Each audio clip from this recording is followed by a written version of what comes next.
Bienvenue dans Le Goût des Maîtres, le podcast de la clinique du droit des affaires. Découvrez des échanges authentiques et spontanés entre étudiants et maîtres en la matière. Bonjour. Bonjour. Bienvenue dans Le Goût des Maîtres, le podcast de la clinique du droit des affaires. Merci à vous. Nous recevons aujourd'hui Maître Éric Morin, avocat au barreau de Paris. Maître, je vais commencer avec la tradition. Maître, qui sont vos maîtres ?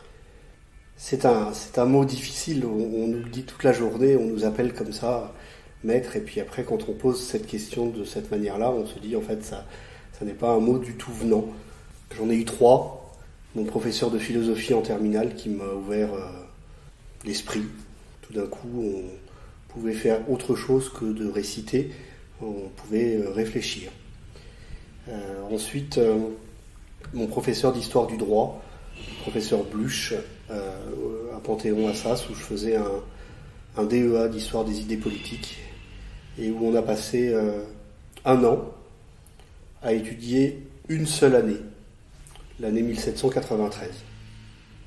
Et on était, si on avait cours le 12 novembre, on faisait le 12 novembre 1793. Et si on avait cours le 22 janvier, on faisait le 22 janvier 1794. Voilà. Et cette période particulière, à la fois d'ambivalence, qui regardait encore dans le rétroviseur, qui voulait absolument aussi regarder droit devant et créer des nouveaux droits, cette période aussi où on coupait un peu plus les têtes, c'était une période très enrichissante. Et puis ensuite, celui qui m'a tout appris, celui qui me manque chaque jour, celui qui a été mon premier patron, dont j'ai été l'étudiant, qui était mon professeur de philosophie, qui a ensuite été mon patron, lorsque j'ai été son stagiaire, son collaborateur. Puis ensuite, j'ai eu la chance d'être son associé, c'est maître Jean-Marc Varro, qui était un des plus grands pénalistes des années 70-80, je parle du siècle dernier, évidemment, et avec lequel j'ai eu la chance de travailler pendant près de 10 ans, et auprès duquel j'ai appris non pas le métier que je pouvais faire au moment où je le voyais, mais le métier que j'allais pouvoir faire quand j'aurai 20 ans ou 30 ans de barre, on y est. 2 de vos maîtres à penser ont un lien direct avec votre parcours scolaire, universitaire. Si rétrospectivement vous deviez vous replacer dans la peau d'un étudiant en droit, pourquoi vous ne vous lanceriez pas dans la profession d'avocat ? J'aime profondément cette profession.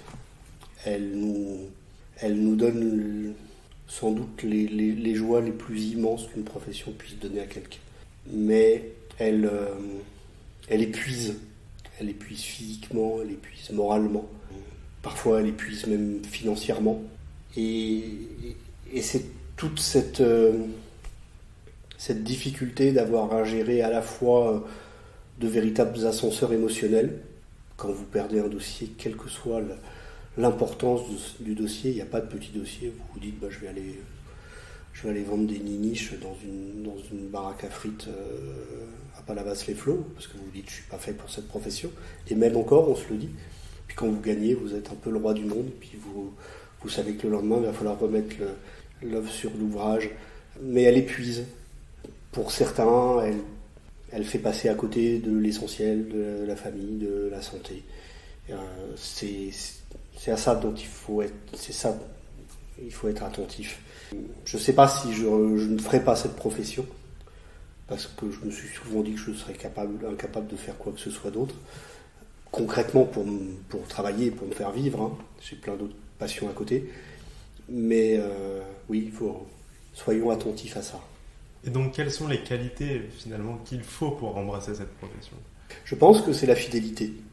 Je pense que c'est sincèrement la fidélité. Alors, pas la fidélité à tout prix, mais je l'ai souvent dit, et je le dis encore, les CV de candidats en collaboration qui ont 4 ans, 50 barres, et qui ont tout autant d'expérience professionnelle en tant que collaborateurs, qui en sont à leur 3e ou 4e collaboration, ça interroge. Alors, il ne s'agit pas de rester à tout prix, et évidemment, lorsqu'il y a des choses absolument insupportables et inacceptables, il faut prendre son sac, sa robe et quitter le cabinet. Mais il y a une vraie tendance aujourd'hui à vouloir, au bout d'1 an, 2 ans, 3 ans de barre, de poser sa plaque et de dire voilà, je vais être avocat. On oublie d'abord qu'il faut se former, parce que certes, l'avocat qui prête serment, il a la même robe que moi, il n'est pas plus ou moins avocat que moi, sauf qu'il est moins formé. Donc il faut encore prendre le temps de cette formation. Et puis le client. Aujourd'hui, le client, il est devenu extrêmement exigeant. Et quelle est la raison pour laquelle un client va venir voir tel avocat et pas un autre? Et je trouve qu'il faut avoir à la fois beaucoup d'inconscience, sans doute beaucoup d'ego, mais on en a tous, sans doute aussi beaucoup d'ambition, ça n'est pas un gros mot, et puis surtout beaucoup de patience pour que ça puisse marcher. Et je crois qu'il faut commencer cette profession en étant fidèle, autant que faire se peut, à ses premières années de collaboration, et puis ensuite prendre son élan ou devenir associé du cabinet qui nous a formés. Ça n'est pas une conception all style, je pense. C'est je crois, une sorte de garantie de pérennité. Parce que c'est long, une carrière d'avocat. Et que vous pouvez être le roi du monde à 2 ans ou 3 ans de barre au prétexte de tel ou tel dossier, mais dans 15 ans, dans 20 ans, dans 30 ans, ce dossier il aura été oublié et il faut tenir. J'aimerais juste rebondir sur le fait que vous évoquez la formation des jeunes collaborateurs notamment. Est-ce que vous pensez qu'aujourd'hui le système universitaire français en droit, parlons de ce que nous connaissons, est encore trop imparfait en termes de formation pratique des justement futurs professionnels que nous sommes? Ah mais dramatiquement. D'abord, je n'arrive pas à me faire à l'idée que la profession d'avocat n'est pas maître de l'examen du CRFPA et que ce soit encore l'université qui tienne les rênes de cet examen. C'est quelque chose que je ne comprends pas et je crois qu'il faut... Ça changerait considérablement. Ça, c'est la première chose. Et puis la deuxième chose, c'est que l'université ne forme pas les étudiants à trouver des solutions. Je reçois évidemment beaucoup de stagiaires élèves avocats, beaucoup de stagiaires en M1 ou en M2, qui vont me rendre à la question qu'on leur a posée, quelque chose de très universitaire, juste. Et on leur a pas dit que derrière, on faisait pas ça pour la beauté du geste, comme on fait à l'université, pour avoir une bonne note, comme on fait à l'université. Si on pose une question, c'est parce que derrière, on a un client qui nous a posé la question. Et le client se contrefiche de la beauté de notre raisonnement juridique. Il veut une réponse à sa question. On fait quoi, maître ? Et en fait, notre travail en tant que maître de stage, c'est de sortir de ce raisonnement juridique pour aller au-delà et dire, voilà, il y a une solution, ou il y en a peut-être plusieurs, ou peut-être qu'il y a des questionnements qui vont permettre de trouver des solutions, mais on est là pour être des solutionnateurs, si vous me permettez cette expression. Je vais, sans transition, revenir légèrement sur votre carrière. Donc, tout au long de celle-ci, vous avez eu la chance d'intervenir dans des procès, qu'ils soient très médiatiques ou moins. Quelle est l'affaire qui vous a le plus touché et qui vous a peut-être fait le plus grandir en tant qu'avocat, le plus réfléchir sur votre profession? Et j'ai toujours du mal à choisir entre 3 qui sont sur mon podium. La première, c'est celle qui m'a fait changer sans doute un petit peu d'envergure, qui était l'affaire Clearstream, dans laquelle je me suis retrouvé à peu près du jour au lendemain, l'avocat du général Rondeau, qui était le témoin clé de cette affaire, celui qui était en même temps tiraillé par à la fois le clan Sarkozy et de l'autre côté le clan Chirac, ce vieux général à la retraite qui m'a choisi en tant que jeune avocat, parce que j'étais jeune avocat, on est dans les années 2005-2006, donc il y a un peu plus de 15 ans. C'était un vrai pari de sa part, et ça a été une rencontre absolument incroyable, et je me suis retrouvé pour la première fois, non pas à la faveur juste d'une audience ou d'un procès court, mais d'une procédure au long cours, au milieu à la fois des grands avocats que j'admirais, les Herzog, les Le Borgne, les Pierre Haïk et d'autres, et au milieu de grands hommes politiques en tout cas ceux qui faisaient l'actualité. Voilà, il y avait quelque chose, j'étais un peu perché sur les épaules d'un géant. Jean-Marc Varrot était décédé une poignée de mois avant, et je me souviens quand j'ai accepté la défense du général Renaud, je lui ai presque parlé en disant est-ce qu'il faut que je dise oui, est-ce qu'il faut que je refuse, et puis j'ai l'impression qu'il m'avait dit qu'il serait là, donc du coup j'ai dit oui. Ensuite, il y a eu l'affaire de l'école en bateau, dont je n'arrive pas à m'en défaire. Je vous parle des 3 dossiers que je n'ai jamais archivés, qui sont dans mon bureau, pas obligatoirement très visibles, mais moi je sais qu'ils sont là. L'affaire de l'école en bateau, c'était une affaire de pédophilie, qui était en train de mourir de sa belle mort auprès d'un juge d'instruction qui n'instruisait pas en Martinique, et que j'ai littéralement sauvé en m'attachant profondément à ces enfants devenus adultes et qui venaient me demander de porter leur parole. Et au final, il y a eu un procès, au final, il y a eu des condamnations, et ça a été à la fois des très belles rencontres humaines et une très belle victoire. Et puis la dernière, je parlais de cette affaire de l'école en bateau parce que il n'y a rien de plus gratifiant de se dire qu'on a véritablement été utile, et que sans doute d'autres avocats auraient pu faire la même chose, mais qu'on a quand même l'impression qu'on a apporté quelque chose de plus par rapport à d'autres.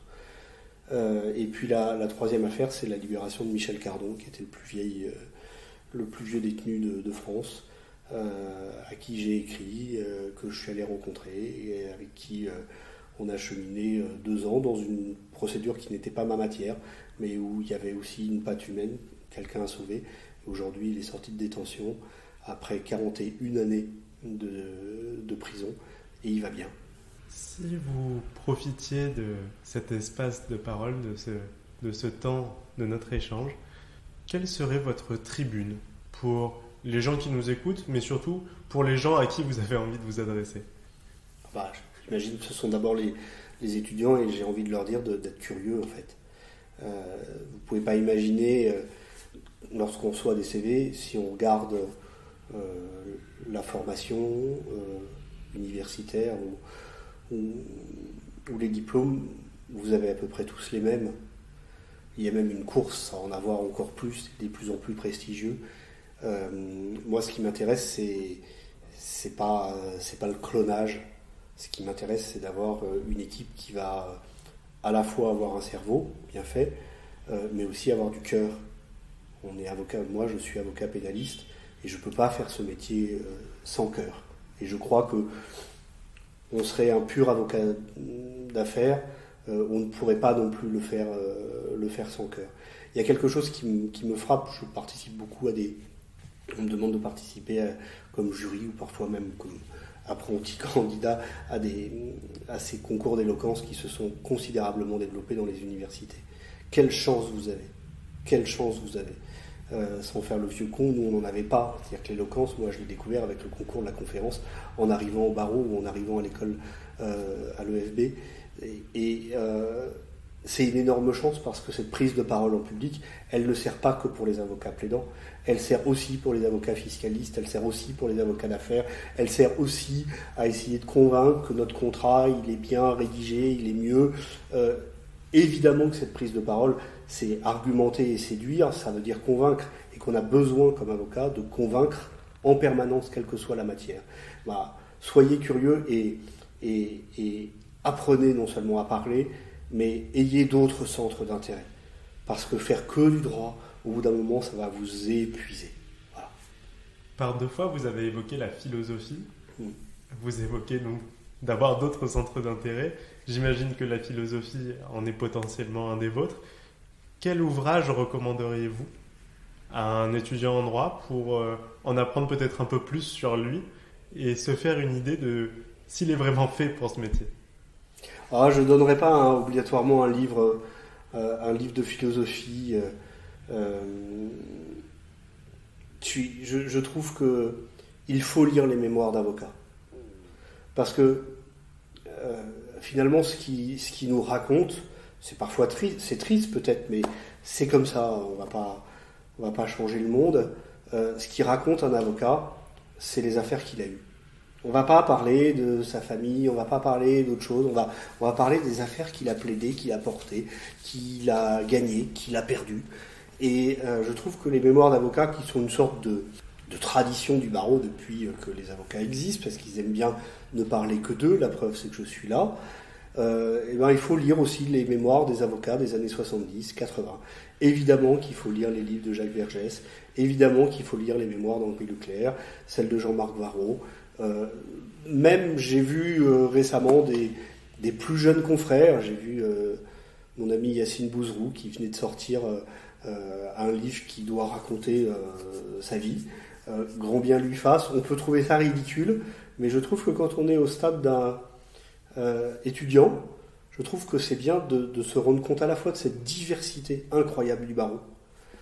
Il n'y a pas que des avocats parisiens, évidemment, et de voir à travers ça ce qui nous attend, ce dont on a envie et ce dont on n'a pas envie. Donc je trouve que la meilleure des philosophies, c'est la philosophie de vie, et celle de la vie des avocats est pas mal, je trouve. Alors je n'ai pas encore écrit de livre, je ne suis pas certain que j'écrirai mes mémoires, mais en tout cas je préfère largement lire celles des autres. Vous avez précédé ma question de conclusion presque, mais quels sont aujourd'hui les confrères du coup qui vous inspirent au quotidien, peut-être, mais de manière plus large dans votre manière d'exercer, et qui vous donnent l'envie aussi de continuer à exercer cette profession? J'ai un attachement très fort à celui qu'on appelle le boss, c'est Hervé Temim. Il représente à la fois l'élégance, l'intelligence, la pertinence. Il faut le voir en audience, c'est impressionnant. C'est un grand stratège, c'est aussi une qualité d'avocat. Et puis dans les quinquagénaires, Christian Saint-Palais, ancien président de l'association des avocats pénalistes, qui me fait l'honneur d'être son ami, avec qui je suis actuellement sur les bancs des parties civiles au procès de l'assassinat du père Hamel à Saint-Étienne-du-Rouvray, et qui est quelqu'un qui à la fois m'amuse, m'inspire parce qu'il est d'une grande érudition et d'une très grande éloquence. Un petit peu à l'ancienne parce que travaillant avec Jean-Yves Le Borgne depuis maintenant pas loin de 30 ans, mais on s'est connus très jeunes. Il était jeune secrétaire de la conférence, j'ai fait une conférence derrière devant lui, et on s'est toujours suivis, on s'est toujours apprécié, et c'est un vrai bonheur de le connaître. Merci beaucoup, maître. Merci à vous. C'était Le Goût des Maîtres, le podcast de la clinique du droit des affaires,